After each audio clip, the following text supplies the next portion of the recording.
Hello, অনেক চমৎকার করে আবার যিনি আজকে সাথী শিল্পী, বাংলাদেশের সুনামধন্য গায়ক পাপেল সরকার ভাই, তিনি বন্দনা গান করলেন, পাশাপাশি আরেকটি গান করলেন তার দয়ালের লেখা মোর বিজারা জিন্দা মরা দয়ালের দরবারে আর। চমৎকার। এখান থেকে তো একটি কথা রাখতে চাইছিলাম কিন্তু রাখবো না। এবার প্রথম প্রশ্নটা আমি তাকে কিন্তু এরকম প্রশ্ন করি নাই, আমি একটি বন্দনা গান করেছিলাম, প্রার্থনা করেছিলাম। না করলেই না, যেহেতু বলা হয়েছিল যে আপনারা প্রথম থেকেই পালাটা শুরু করে দেবেন, তার জন্য আমি মৌখিকভাবে সামান্য একটি কথা তার কাছে রেখেছিলাম, যেন তিনি দুটি কথা আমাদের মাঝে দাঁড়িয়ে বলতে পারেন। তো এখন হচ্ছে বেশি আসলে চেহারা দেখলে তো মায়া লাগে, মেলা দিন পরে দেখলাম গান হয় কিন্তু অনেক দিন যাবত হয় নাই, আজকে হয়েছে। আবার সামনে একটা গানের কথা আছে কিন্তু কনফার্ম হয় নাই। তো যাই করে, যেহেতু আজকে এতদিন পরে পাইছি, দয়ালের চেহারা দেখতেও ভালো, গায়েও ভালো, তাইলে যা জিজ্ঞেস করুন তার উত্তরও দিব ভালো। কি বলেন আপনারা? কথা না বলে গানে চলে যাই, যেহেতু আমার শিষ্যপক্ষ।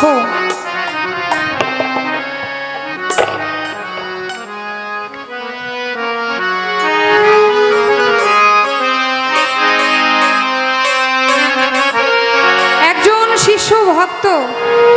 যখন তার দয়ালের দরবারে যাবে, দয়ালের দরবারে যাওয়ার সঙ্গে সঙ্গে সেই ভক্ত শিষ্য একটি কাজ থাকে, সেই কাজটি কি? ভক্তি, বিশ্বাস, প্রেম, আদব কায়দা তাহার বলতে যাহা কিছু আছে, সেই আমি সত্তাটাকে বিলীন করে দিয়ে তুমি তোমার দয়ালের চরণে নতজানু হয়ে যাও। তাই আজকে আমাদের পালা হচ্ছে গুরু শিষ্য। আমাদের যেই পালা দিবে সেই পালা অনুসারেই কিন্তু আমাদের গান গাইতে হবে। তাই যেহেতু পালা গুরু শিষ্য এবং তার ভাগে পড়ে গেছে গুরুর পালা, তাই আজকে আমার মুর্শিদকে ধ্যানে বর্জকে রেখে তার মধ্যে প্রতিষ্ঠিত করে তার চরণে একটি ভক্তি দিয়ে এবং কিছু নজরানা দিয়ে আমি আমার আজকের শিষ্যের কাজ অবশ্যই আরম্ভ করব।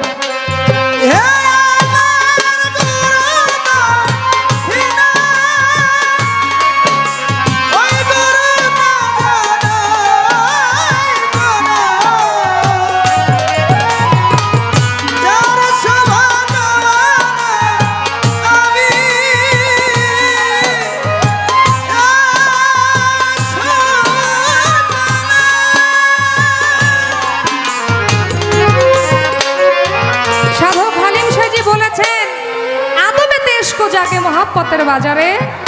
বেয়াদবি তোমরা কেউ কইরো না ওলিয়া উলিয়া পীর মুর্শিদের দরবারে। তাই আমাদের দ্বারা যদি কোনো আদবতা রক্ষা নাও হয়, আমাদের দ্বারা যেন কোনো বেয়াদবি মুর্শিদের দরবারে, দয়ালের দরবারে যেন আমরা না হয়ে যায়। তাই আমি একজন নগণ্য গোলাম, আর যিনি কিনা শিষ্য হয় তার দয়ালের কাছে অনেক কিছু চাওয়া পাওয়ার থাকে, তাই না? তাই প্রথম অনেক গানই তো গাইছি, ওনার লগে গুরু শিষ্য পালা অনেক করছি। আজকের গানটা আপনার লগে গাই নাই কোনোদিন, আজকে একটু গাই, আপনি একটু শুনেন, মনোযোগ দিয়ে শুনে একটু ভালো করে নোট করেন এবং আমাদেরও সুন্দর করে আলোচনা করে আপনি বুঝাবেন বিষয়গুলো আমরা আজকে জানতে চাই। তাই সাধক কবি মাতাল কবি রাজ্জাক দেওয়ান সাহেবের একটি গান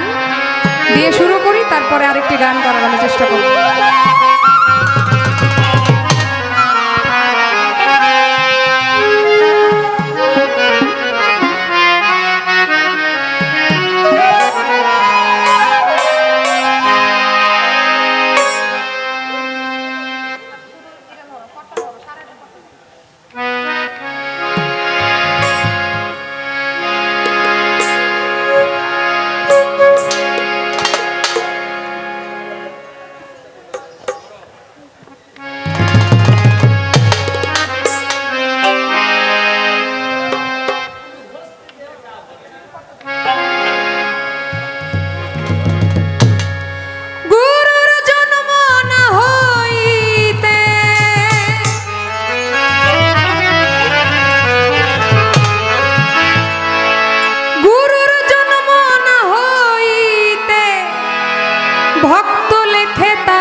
যায় সজনী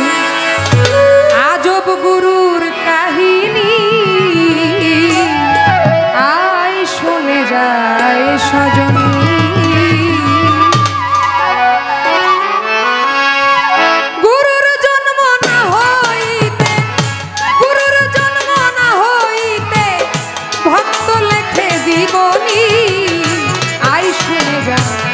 সজনী আজব গুরু কাহিনী আই শুনে যা আই সজনী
সজনী আজব গুরু কাহিনী আই শুনে যায় আই সজনী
আই সজনী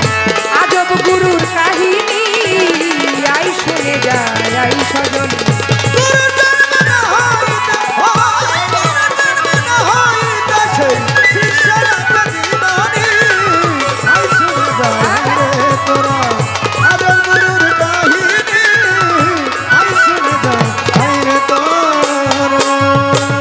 সাধক তার গানের ভিতরে বলেছেন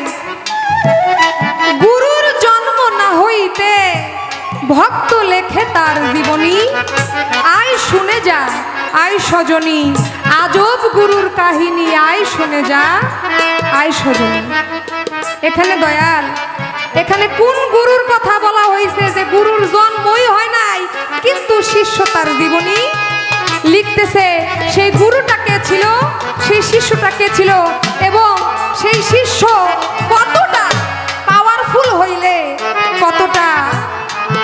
উচ্চ মার্গের জায়গায় গেলে যে গুরুর জন্ম না হইতেই ভক্ত তার শিষ্য তার দয়ালের জীবনী লেখে এবং সেই জীবনীতে কি লেখা ছিল সেই গুরুই কেবা ছিল ভক্তই কেবা ছিল এবং এর পিছনে আসল রহস্য কি এবং আমার গানের ভিতরে আজকে আরো অনেক কথা আছে কমিটি থেকে বলতেছে এত নরম নরম গান আমাকে ভাল লাগে না আজকে সাইরা গান গাওয়া যাইব না যদিও দয়ালের প্রতি আমার কোনো রাগ গোসা বা কোনো কিছুই নাই কিন্তু যেহেতু আমরা দয়ালের কাছে চলে এসেছি দয়ালের তো সবসময় পাওয়া যায় না মাসে একবার বছরে একবার যখন পাওয়া যায় যেহেতু অনেকদিন পরে পাইছি তাই সুন্দর করে আমরা এগুলো শুনতে চাই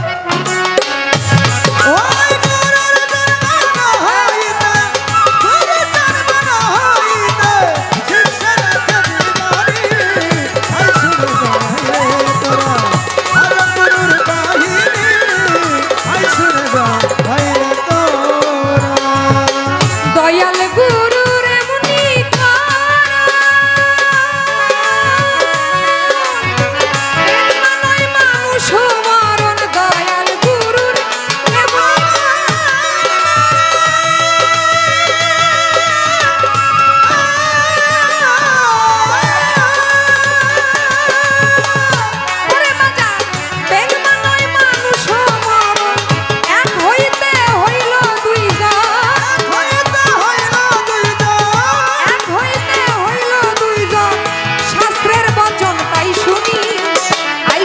যায় স্বজন আজব গুরু কাহিনী আই শুনে যায় স্বজন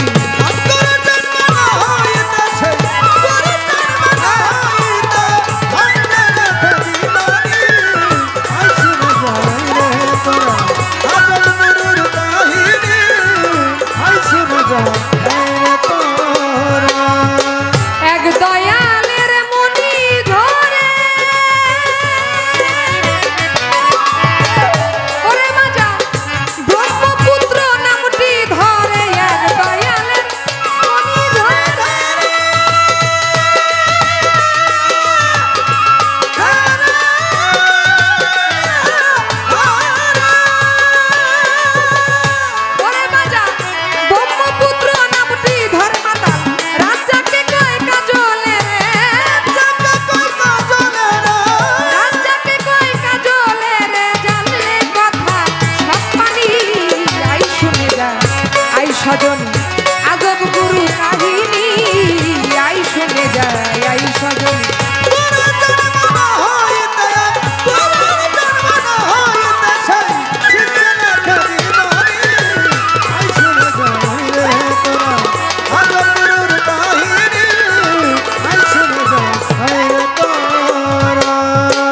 গানের শেষের অন্তরায় বলেছেন এক দয়ালের মনি ঝরে ব্রহ্মপুত্র নামটি ধরে মাতাল রাজাকে কয় কাজলে রে জানলে কথা সব পানি আয় শুনে যায় সজনী এক দয়ালের মনি ঝরে দয়ালের মনি ঝরে এটা কিভাবে এবং সে ব্রহ্মপুত্র নামটি ধরে এই দয়ালের মনি ঝইরা সে ব্রহ্মপুত্র নামটি ধরে এই বিষয়টা কি এবং আমার গানের মধ্যে আরো অনেক অন্তরার ভিতরে আরো অনেক কথা আছে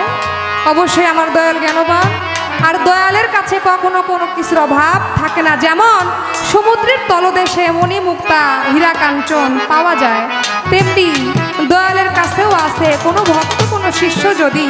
চাওয়ার মতো চাইতে পারে তাহলে অবশ্যই দয়াল সে গুরু আমার টিপুসা বাবা আমার গণিসা বাবা তার ভক্তকে কখনোই ফেরত দেয় না তাই অবশ্যই এই বিষয়গুলো আমাদের মাঝে একটু রাখবেন এবং বর্তমান সময়ে এই তরিকতের মানুষ আমরা যারা আছি তাদের এই তরিকতটা নিয়ে অনেক সংশয় এবং অনেক ঝামেলা তাই আপনি একটু বলবেন এই যে আহলে বায়াত আমরা গ্রহণ করি পবিত্র আল কোরআনের মধ্যে এই নারী এবং পুরুষদের আহলে বায়াতের যে প্রমাণ এবং আহলে বায়াতের কথা পবিত্র আল কোরআনে কতগুলো আয়াত এই আহলে বায়াত সম্পর্কে আসছে এবং এখানে কি বলা হয়েছে এবং পূর্ণাঙ্গ রূপে আমাদের যে একজন মুর্শিদ ধরতে হইব এবং মুর্শিদের কাছে গিয়ে আমাদের আত্মসমর্পণ করতে হবে এই বিষয়ে কতগুলো আয়াত আসছে এবং কিভাবে বলা হয়েছে আসলে আমরা ধরবো কিনা এবং মহিলাদের বায়াতের কথা পুরুষদের বায়াতের কথা আপনি সুন্দর করে আমাদের মাঝে একটু রাখবেন